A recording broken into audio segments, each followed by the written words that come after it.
सुनसान स्टेशन की रात। रमेश रेलवे स्टेशन पर गार्ड की नौकरी करता था। उसकी शिफ्ट हाल ही में रात की हो गई थी और उसका ट्रांसफर एक ऐसे रेलवे स्टेशन पर कर दिया गया था जो काफी सुनसान और वीरान था। वहां से ज्यादा गाड़ियां नहीं गुजरती थी और प्लेटफॉर्म भी अक्सर सुनसान ही रहता था।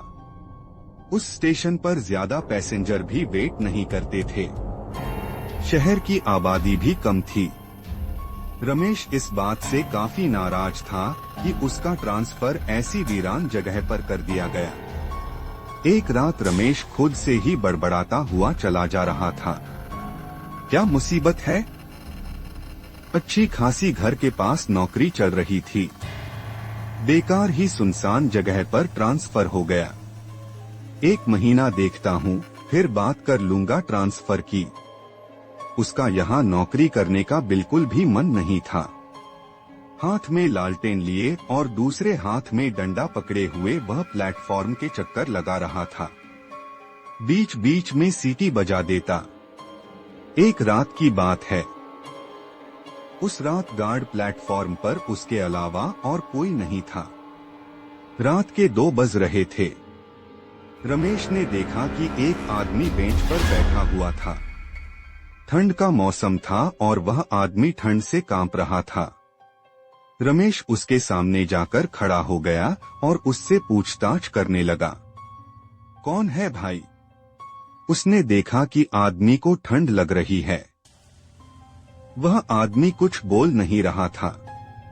उस आदमी ने कुछ नहीं कहा। अरे कुछ बताओ भी, कौन हो? आदमी बस ठंड से कांप जा रहा था। उसने उसे अपने बैग से एक शॉल निकाल कर दे दिया। आदमी जैसे ही रमेश की तरफ बढ़ा, रमेश डर गया। उस आदमी का चेहरा ही गायब था। रमेश वहां से भागकर वेटिंग रूम में आ गया। उसने जो देखा था उसे अपनी आंखों पर यकीन नहीं हुआ। वह फिर से कुछ देर बाद उसी जगह पर चेक करने गया तो उसने देखा कि वहां कोई भी नहीं था, बस उसका शॉल गिरा हुआ है। उसने वह शॉल उठाया और सुबह घर लौट गया। वह इस हादसे को एक बुरे सपने की तरह भूल गया था। इतनी सुनसान जगह और इतनी गहरी रात, बुरा सपना ही होगा। रमेश तो इस वीराने में अपना मानसिक संतुलन खो दे। उसने सोचा कि उसे नींद आ रही थी और उसने नींद में सपना देखा। अगली रात वह फिर से ड्यूटी दे रहा था। प्लेटफॉर्म के चक्कर लगा रहा था। रमेश टहलता हुआ थक गया तो एक बेंच पर बैठ गया। उसने घड़ी देखी तो 2 बज रहे थे। कुछ ही देर बाद उसके पीछे से किसी के चलने की आवाज आई। उसने लालटेन से पीछे मुड़कर देखा तो वहां कोई भी नहीं था। रमेश को लगा कि उसे नींद आ रही है। उसने चारों तरफ देखा और आंखें बंद कर ली। फिर वहीं कुछ देर बैठे बैठे उसकी आंख लगने लगी। तभी एक हाथ उसके कंधे पर आया और उसे जगाने लगा। पहले तो उसने ध्यान नहीं दिया, लेकिन फिर से ऐसा हुआ तो वह चौंक कर उठ गया। उसने चारों तरफ देखा तो वहां कोई भी नहीं था। रमेश को लगा कि उसने फिर से कोई बुरा सपना देखा है। रमेश यह सब सोच ही रहा था कि उसे पायल की आवाज आई। उसने चारों तरफ देखा तो उसे एक लड़की जाती हुई दिखी। रमेश उस लड़की को आवाज देकर रोकने लगा। रुको, अरे सुनो, रुको। वह जैसे ही उस लड़की के पास गया तो वह लड़की गायब हो गई थी। रमेश इस बार घबरा गया था। उसके माथे का पसीना साफ साफ बता रहा था कि वह बुरी तरह से डर गया है। रमेश ने यह बात फिर से किसी को नहीं बताई, लेकिन अब उसे प्लेटफॉर्म पर ड्यूटी करने से डर लग रहा था। अगली रात रमेश एक ही जगह खड़ा रहा। उसने स्टेशन का कोई चक्कर नहीं लगाया। कुछ देर बाद रमेश के पास एक आदमी आकर खड़ा हो गया और ट्रेन के बारे में जानकारी लेने लगा। रमेश को लगा कि कुछ गड़बड़ है। रमेश दूसरी तरफ देखने लगा और उस आदमी को नजरअंदाज करने लगा। उस आदमी ने फिर से रमेश से पूछा। इस बार रमेश को लगा कि यह कोई इंसान ही है।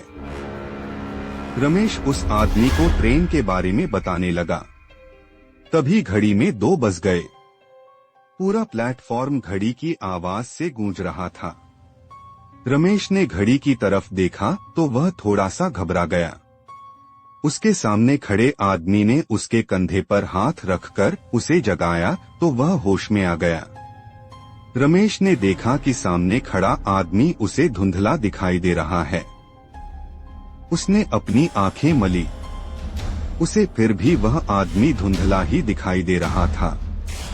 रमेश ने उस आदमी को बुलाने की कोशिश की तो वह भागने लगा। रमेश भी उसके पीछे भागने लगा और वह आदमी अचानक से पटरी की तरफ भागने लगा और गायब हो गया। रमेश अपना बैलेंस नहीं बना पाया और पृथ्वी पर गिर गया। उसने ट्रेन की आवाज सुनी और घबरा गया। उसे सब धुंधला दिखाई दे रहा था। वह डर से चिल्लाने लगा। तभी रेलवे स्टेशन मास्टर प्रसाद भागा हुआ आया और उसने रमेश को पटरी से बाहर निकाला। रमेश कुछ देर तक बेहोश रहा। रेलवे मास्टर प्रसाद ने रमेश के ऊपर पानी छिड़का तो वह उठकर चिल्लाने लगा। प्रसाद ने उसे शांत किया और उसे दिलासा दिया कि वह ठीक है। रमेश को कुछ भी समझ नहीं आ रहा था कि उसके साथ यह कैसे हादसे हो रहे हैं। प्रसाद ने पहले तो उसे डांटा कि वह पटरी के इतने पास क्यों गया। रमेश ने प्रसाद को अपने साथ घट रही सारी अजीब घटनाओं के बारे में विस्तार से बताया। प्रसाद तुरंत ही समझ गया। उसने कहा, इस इलाके में कई छलावे रहते हैं। वो सब रूप और शरीर बदल बदल कर आपसे बात करना चाहते हैं। उसके बाद आपको नुकसान पहुंचाने की भी कोशिश करते हैं। रमेश छलावे का नाम सुनकर बुरी तरह से कांप उठा। वह जल्दी से स्टेशन से भागने लगा।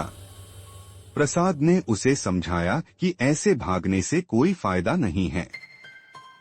बस इन सब का एक ही इलाज है कि जब भी तुम्हारा ध्यान अपनी तरफ खींचने की कोशिश करें तो तुम्हें इन पर बिल्कुल भी ध्यान नहीं देना है और छलावे से बातें तो बिल्कुल भी नहीं करनी है। रमेश प्रसाद की बात ध्यान से सुनता रहा। फिर थोड़ी देर बाद उठकर प्लेटफॉर्म पर जाने लगा। उसने देखा कि सामने से एक आदमी आ रहा है। वह आदमी और कोई नहीं प्रसाद था।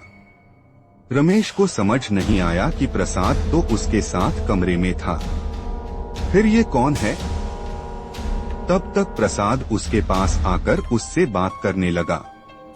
प्रसाद ने रमेश उसकी घबराहट की वजह पूछी तो रमेश संत खड़ा था। अरे रमेश, क्या हुआ? इतना घबराए हुए क्यों हो? प्रसाद ने उसे बताया कि आज उसे आने में देरी हो गई क्योंकि उसकी पत्नी की तबीयत खराब हो गई थी। यह बात सुनकर रमेश को धक्का लगा। वह भागता हुआ रूम में गया। उसने देखा कि प्रसाद डेस्क पर बैठा हुआ था और अपना काम कर रहा था। उसने कमरे से बाहर जाकर देखा तो वहां कोई भी नहीं था। रमेश घबराकर स्टेशन से भागने लगा। तभी उसका पैर एक लाश से टकरा गया और वह गिर पड़ा। उसने देखा कि सामने प्रसाद की लाश पड़ी थी और ऐसा लग रहा था कि उसे मरे हुए काफी दिन हो चुके थे। रमेश घबराकर उठने लगा और उठकर भागने लगा। लाश की आंखें खुली और वह रमेश के पैरों पर लिपट गई। प्रसाद की लाश जोर जोर से चिल्लाने लगी। उसे कोई बचाने और वह मरना नहीं चाहता था। रमेश को कुछ भी समझ नहीं आ रहा था। उसने अपनी पूरी जान लगा दी उस स्टेशन से निकलने में और चिंतित होकर रमेश उस स्थान से भाग गया। कुछ दिनों बाद वह नए स्थान पर गार्ड की ड्यूटी पर आया। वह एक रात की ड्यूटी कर रहा था कि उसने देखा कि घड़ी में 2 बज चुके थे। प्लेटफॉर्म पूरी तरह से खाली था। उसके कंधे पर किसी ने हाथ रखा। गार्ड ने देखा कि कोई वहां नहीं था। वह प्लेटफॉर्म पर चक्कर काटने लगा कि उसे दूर से एक परछाई दिखाई दी। वह परछाई एक शरीर में बदल गई और उस गार्ड के पास जाकर खड़ी हो गई। गार्ड ने पीछे मुड़कर देखा और उसके सामने रमेश खड़ा था।